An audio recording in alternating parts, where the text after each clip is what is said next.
Hi guys, and welcome back to another tutorial. The Doodlenoodle here as always, and today we are drawing ears.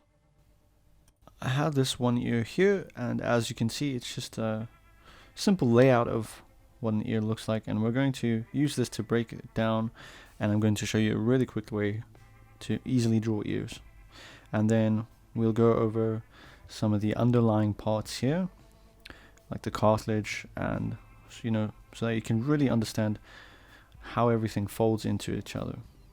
And then we're going to draw a front view of an ear here at the bottom, and then on the side we might do something a little bit more detailed. So yeah, stick around and let's get started.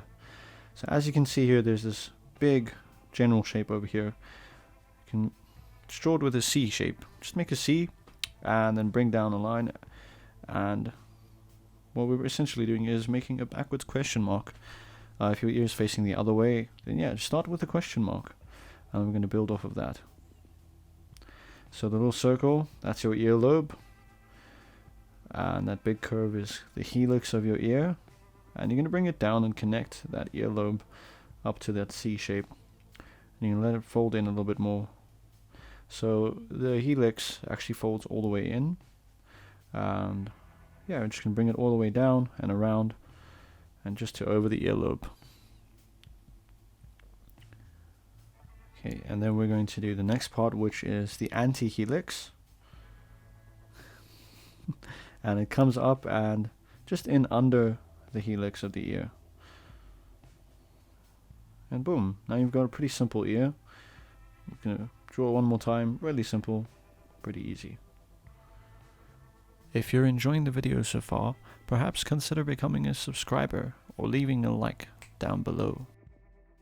I'm just quickly going to lighten this up, and I'm going to take a darker pencil and we're going to go over the basic parts without any of the sketchiness. So let's do the earlobe first. And then you'll notice there's this part that I left out. Now that is the notch of the ear. So that's the front area. It kind of folds in as well. There's a lot of folding with the ear, but yeah. Okay. We're going to carry on with the helix quickly. I'll bring it up, and you'll see it's sort of like a box shape over here. And you don't have to keep the box shape, but it's like a very general and soft feeling to it. And then you're going to bring it back down.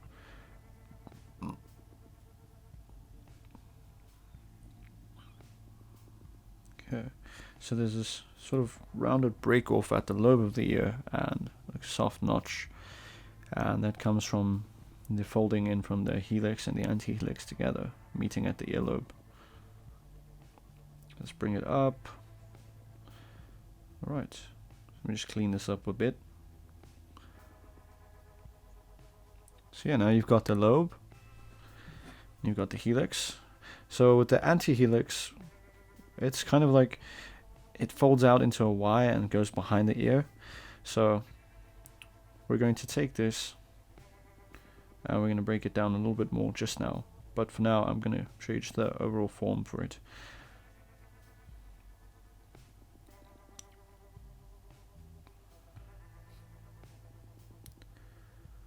Okay, and one important thing to note about the ear is the rule of thirds work here as well. So you'll see on the right of my hand there's an ear there with some markings. So it's broken up into 3 equal parts, basically where the helix folds in to the notch of the ear, from that point down to the notch, and then the length of the notch, or the height of the notch, and then from the height of the bottom of the notch to the earlobe. That's all around the same length. So yeah, let's move down to the middle of the page, and I'm going to show you how the cartilage looks, so you can really understand how everything folds in, and so it can help you visualize and look at what you're looking for your ear.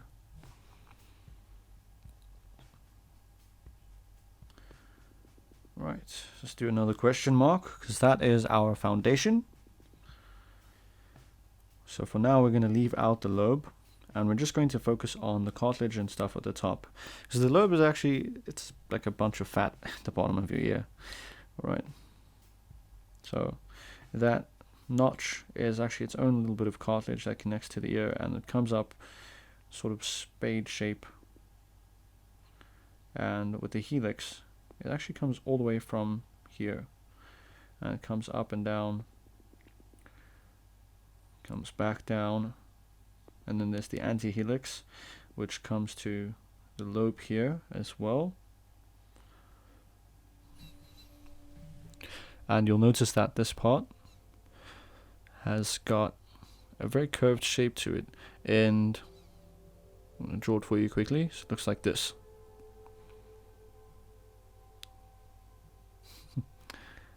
Right, so it comes up and it curves in. That's how you get that shaded fight. So if the light is coming from the left, we're going to shade it like this. Right, and that core area, or that line that I drew, that's really sharp, it makes it into like a sharp square shape. That's very soft. You're going to think of that as the core shadow for this, and that's going to lead into the dark shadow shapes and the cast shadow for the anti-helix. So I'm going to draw it for you over here one more time, nice and big, so you can really see clearly how it looks. And then the helix is going to wrap around it like this, and then that's going to be the drop shadow over here, and then there's the shadow, I would say just the darker side and the shadow shape of the anti-helix over there. And then there's also that drop shadow or cast shadow from the helix over it. We'll go over that a little bit later in a detailed ear drawing. So with the cartilage, back to it, this part of the helix comes around and they go in the same direction and they kind of fold over to each other. So I'm going to shade this so you'll get a better feel of the form of everything. But let's first go over just a line for it. So what I just did now is a sharp inner curve from the notch of the ear. So let's shade that quickly and you'll get a better idea for it. Okay, and then same over here. Let's quickly.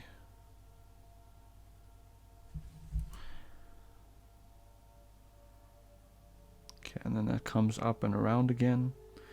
I'm just going to add in the darker lines so you can see more clearly, and then we have a more finished anatomical layout over here. So yeah, if you didn't know any of these names before, now you have a better understanding of the parts of the ear.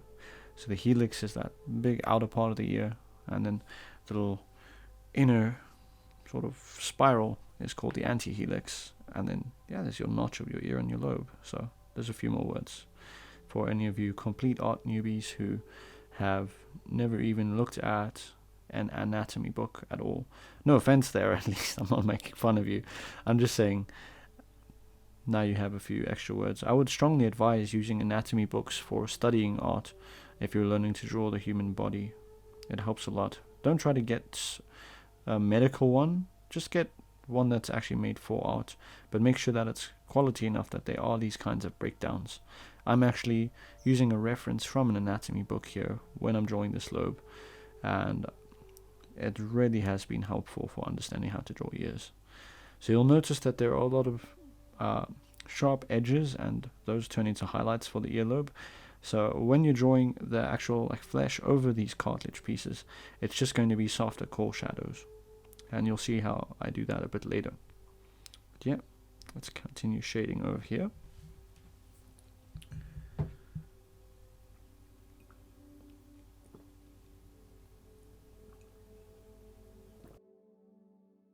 So the helix and the anti-helix curve up from the lobe together. That's why I shaded it like that. So I hope that gives you a better idea. And now we're going to do a front view of the ear at the bottom.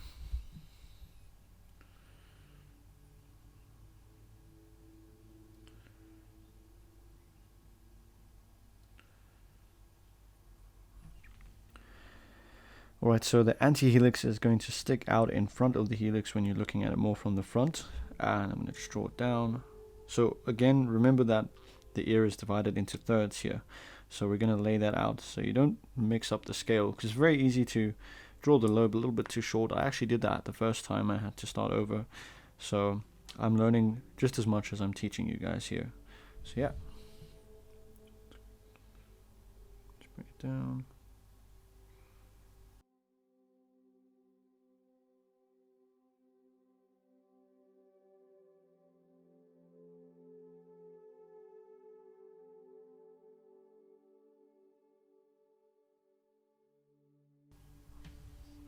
Alright, so then the last thing I want to go over is the difference between an adult's ear and a child's ear. So an adult's ear is much longer and it's got that definite question mark shape, but a child's ear is more like a proper C. It's got that very circular shape. It kind of stretches with your head as you grow. And I'm going to draw it over here. And you'll see that the ear itself, actually, the antihelix, has this telephone shape. It's pretty interesting. And you can bring that up and around.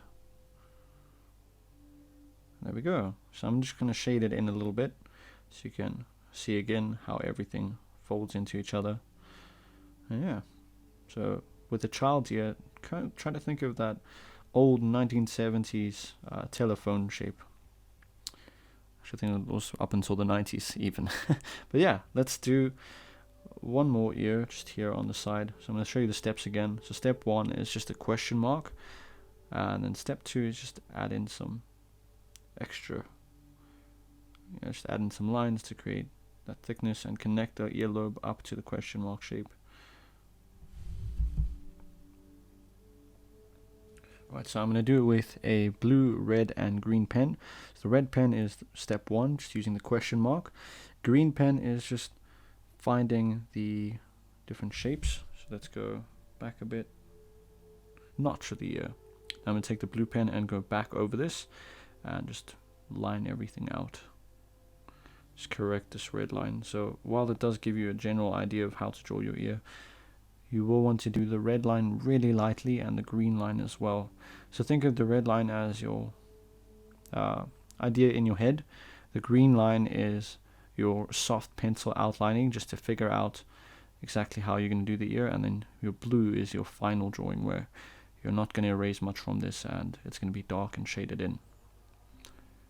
I think I'm going to stick to that in future as well. When we do anatomical breakdowns, I'll use red lines for what you should be thinking about in your head, green for planning out, and blue for the proper drawing. So let's drop into a time lapse, and then I'm going to draw a pretty detailed ear, and then we'll get back at the end of this.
If you found this video helpful, thank you for watching first of all, and consider liking and subscribing, and I'll see you guys next time.